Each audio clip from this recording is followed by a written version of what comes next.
Hello friends, जैसे आप सबको पता है कि हम डेली एक हिस्ट्री की क्लास लेके आते हैं जिसमें हिस्ट्री के अलग अलग टॉपिक्स पढ़ाए जाते हैं। तो ये जो वीडियो है ये हमारा पार्ट 2 है, जो हमारी लास्ट वीडियो जिसमें हमने बताया कि गांधी जी ने कैसे हिंदू और मुस्लिम कम्युनिटी को एक साथ लेके आया, कैसे खिलाफत मूवमेंट शुरू हुई, कैसे असंख्य आंदोलन शुरू हुआ। तो ये उसी की नेक्स्ट पार्ट है। पिछले पार्ट में हमने बताया था कि 1 अगस्त से कैसे असहयोग आंदोलन शुरू हो गया और बहुत जोरों शोरों से शुरू हुआ, ब्रिटिश गवर्नमेंट की नींव हिल गई थी। बट अब हम आगे बढ़ते हैं कि उसके बाद क्या हुआ। उसके बाद जो एक बहुत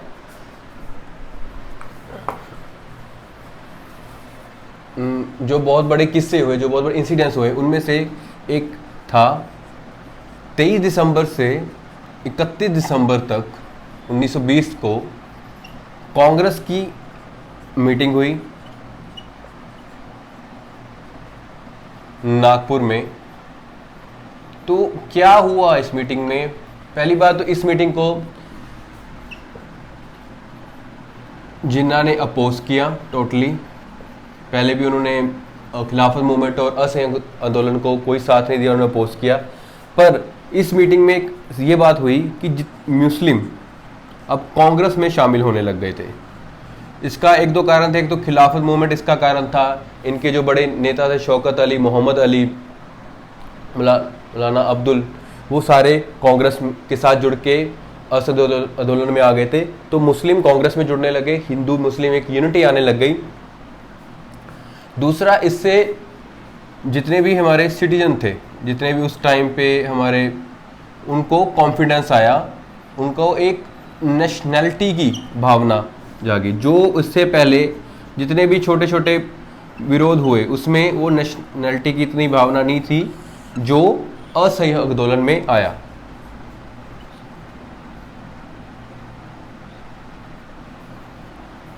आंदोलन में जो भावना आई, इसमें इसके बाद क्या हुआ? इसके बाद लोगों ने जितने भी स्वदेशी ब्रिटिशर क्लॉथ्स थे, ब्रिटिश क्लॉथ्स, शराब या जितने भी ब्रिटिश गुड थे, उनका विरोध करने लगे और खद्दर को प्रमोट करने लगे।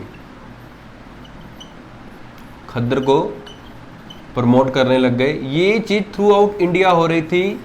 जो कार्यकर्ता थे कांग्रेस के, वो गांव गांव, शहर शहर जाके इस चीज का प्रमोट कर रहे थे। खद्दर को प्रमोट किया, चरखा को प्रमोट किया। तो जितने भी हमारे स्वदेशी थे आइटम्स थी, उसको प्रमोट किया गया। इसी दौर में एक और चीज बहुत सही हुई कि जितने भी हमारे स्टूडेंट्स थे उन्होंने बॉयकॉट किया कॉलेजेस एंड स्कूल का। उन्होंने कॉलेजेस एंड स्कूल का बॉयकॉट किया। इसी के साथ में ही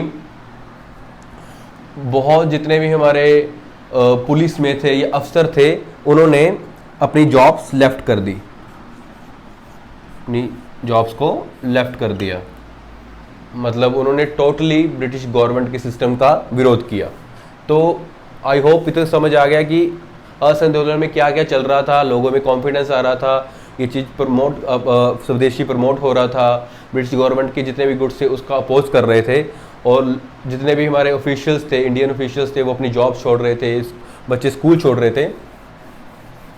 तो काफ़ी ये लगातार चलता रहा। जब से 1 अगस्त 1920 से ये शुरू हुआ, तो ये 1921 तक भी ये आगे कंटिन्यू होती रही ये चीज़।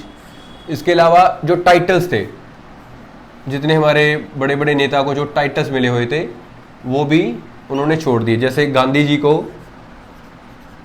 एक टाइटल मिला था, साउथ अफ्रीका में वो टाइटल मिला था केसरी हिंद का, उन्होंने वो छोड़ दिया। रविंद्रनाथ टैगोर जी को सर का टाइटल मिला था, उन्होंने वो छोड़ दिया, उन्होंने केसरी हिंद का टाइटल छोड़ दिया। सुभाष चंद्र बोस ने भी अपनी जॉब को लेफ्ट कर दिया। ये भी एक गवर्नमेंट एम्प्लॉय थे, एक बड़े रैंक के अफसर थे ब्रिटिश गवर्नमेंट में। इसके अलावा असहयोग आंदोलन में और बहुत लोग जुड़े। इस टाइम में मोतीलाल नेहरू जी जुड़े, देशबंधु, ये बहुत ही इम्पोर्टेंट आप कह सकते हो करैक्टर है असम आंदोलन में और हमारे इंडिपेंडेंस में। देशबंधु चित्तरंजन दास, ये बंगाल से थे। सुभाष चंद्र बोस जी मिले, मोतीलाल नेहरू, जवाहरलाल नेहरू जी, लाला लाजपत राय, ये कुछ महान हमारे इंडिपेंडेंस स्ट्रगल के नेता थे, असहयोग आंदोलन में गांधी जी के साथ जुड़े। उसके बाद क्या होता है, Prince of Wales, British government ये ऐलान करती है कि 17 दिसंबर 1921 को प्रिंस ऑफ वेल्स इंडिया में आएंगे। बॉम्बे में वो उतरेंगे। बॉम्बे में आपको पता है जो इंडिया गेट इन्हीं के स्वागत के लिए बना था। पर जिस दिन ये आते हैं, कांग्रेस उससे पहले ही कांग्रेस इसका बॉयकॉट कर देती है, पूरा बॉयकॉट कर देती है। तो इससे क्या होता है कि विरोध कांग्रेस और ब्रिटिश गवर्नमेंट में और बढ़ जाता है। तो बहुत लोगों को जेल होनी शुरू हो जाती है, बड़े बड़े नेताओं को जेल होनी शुरू हो जाती है, बहुत विरोध होता है अलग अलग शहरों में। जब प्रिंस ऑफ वेल्स बॉम्बे आते हैं तो बॉम्बे की सड़कें बिल्कुल सन्नाटा, वहाँ पे कोई भी नहीं होता। जिस शहर में जाते हैं लोग अपोज करते हैं। इन्होंने ही बंगाल में भी जाना होता है, बंगाल में भी लोग इनका पूरा विरोध करते हैं। बिलोंग इस टाइम पे बंगाल में सुभाष चंद्र बोस पूरे एक्टिव थे, क्योंकि ये दो चीज़ें कर रहे थे। एक तो नेशनल कॉलेज चला रहे थे वहाँ पे कोलकाता में, दूसरा सत्याग्रह नामक न्यूज़पेपर के ये एडिटर थे जो नेशनलिटी के को प्रमोट करता था। तो इन्होंने विरोध किया। जब बंगाल में आए, इनसे इन्फ्लुएंस जो लोग थे उन्होंने प्रिंस ऑफ वेल्स का विरोध किया। तो ब्रिटिश गवर्नमेंट बिल्कुल हैरान हो गई थी कि इतना बड़ा जन सैलाब इनके खिलाफ शुरू हो गया था, क्योंकि इनके गुड्स नहीं अब खरीदे जा रहे थे, इनकी सिस्टम को लोग बायकॉट कर रहे थे। तो ये सब कुछ इस टाइम पे चल रहा था। तो इसी दौर में कुछ बुरी घटनाएं भी होती हैं, लोगों को जेल होती है, लोगों पे गोली चलाई जाती है, हमारे इंडियंस पे बहुत लोगों की जाने जाती हैं, बहुत लोगों को जेल होती है। तो इसी दौर में एक घटना हुई केरला में। जैसे आपको पता है कि जो हमारे कांग्रेस के जो जितने भी लीडर थे, उनके कार्यकर्ता थे, वो जगह जगह जाके इसका प्रमोट कर रहे थे। वही वहाँ पे केरला में पहुँचे। केरला में भी लोगों ने इस चीज़ का अपोज किया, असहयोग आंदोलन में साथ दिया। तो वहाँ पे भी कुछ मुस्लिम और हिंदू लीडर्स को गिरफ्तारी देनी पड़ी। इसमें ही एक था मोपला वायलेंस। मोपला वायलेंस में क्या हुआ था, मोपला एक कम्युनिटी है, एक ये है अरेबिक, ये अरेबिक लोग हैं जो बहुत साल पहले केरला में आके बस गए। जब इनको पता लगा कि खिलाफत मूवमेंट में हमारे मुस्लिम लोगों के खिलाफ भी कितना तकलीफ आ रही है, तो इन्होंने ब्रिटिश गवर्नमेंट का विरोध किया। उनसे एक वायलेंस हुई उनके खिलाफ। मोपला कम्युनिटी जो वो थी, वो एक बहुत ही छोटे तबके की कम्युनिटी थी, ये लेबर क्लास थी, पर इन्होंने तो भी हिम्मत दिखाई और ब्रिटिश गवर्नमेंट के खिलाफ अपनी आवाज़ उठाई।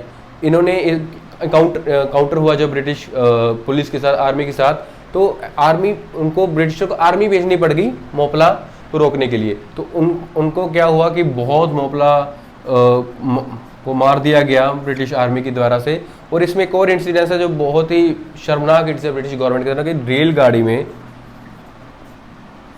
100 मोपला लोगों को एक छोटे से डब्बे में बांधकर मद्रास लेके गया।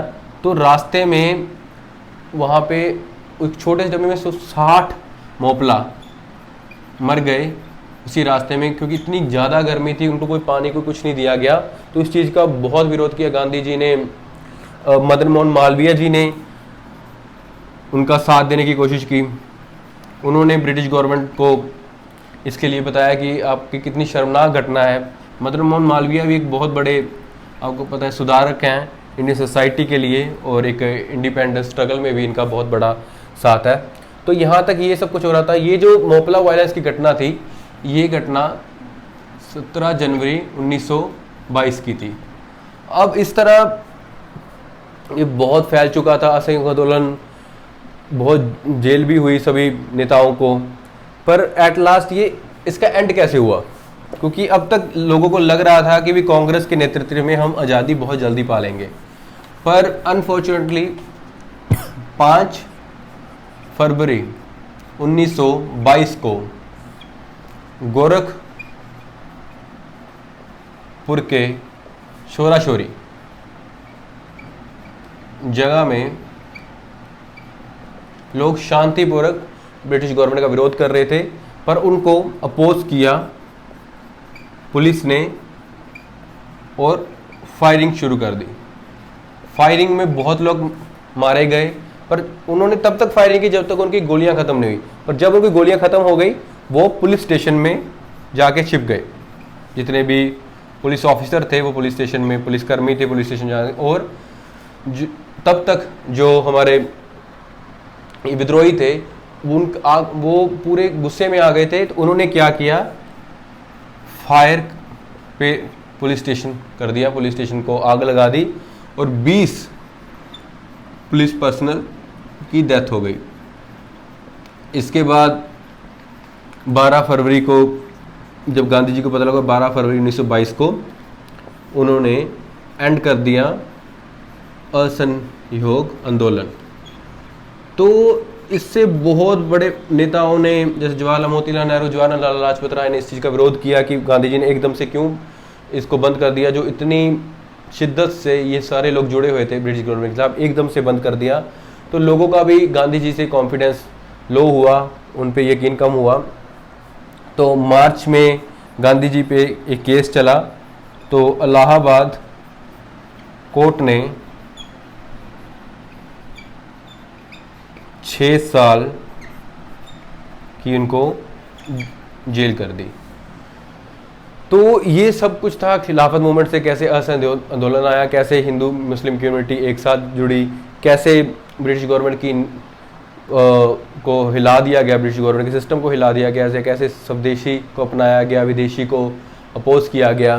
तो ये सब कुछ यहाँ पे था। कैसे चोरा चोरी कांड, इसको चोरा चोरी कांड के नाम से जाना जाता है, जो ये घटना हुई थी, चोरा चोरी कांड की वजह से गांधी जी ने बंद कर दिया, क्योंकि वो कह रहे थे कि अब ये सत्याग्रही नहीं रहे, ये अब वायलेंस पे उतर गए हैं, क्योंकि गांधी जी की नो वायलेंस पॉलिसी थी, तो उसका अपोज हो गया था। तो आई होप आपको ये समझ आया होगा असहयोग आंदोलन कैसे ये बंद हुआ, कैसे शुरू हुआ। अगर कोई भी डाउट आप कमेंट सेक्शन में बता सकते हैं। अगली वीडियो में मैं आपको और नए टॉपिक्स और इंटरेस्टिंग टॉपिक्स को लेके आऊँगा। तब तक जय हिंद।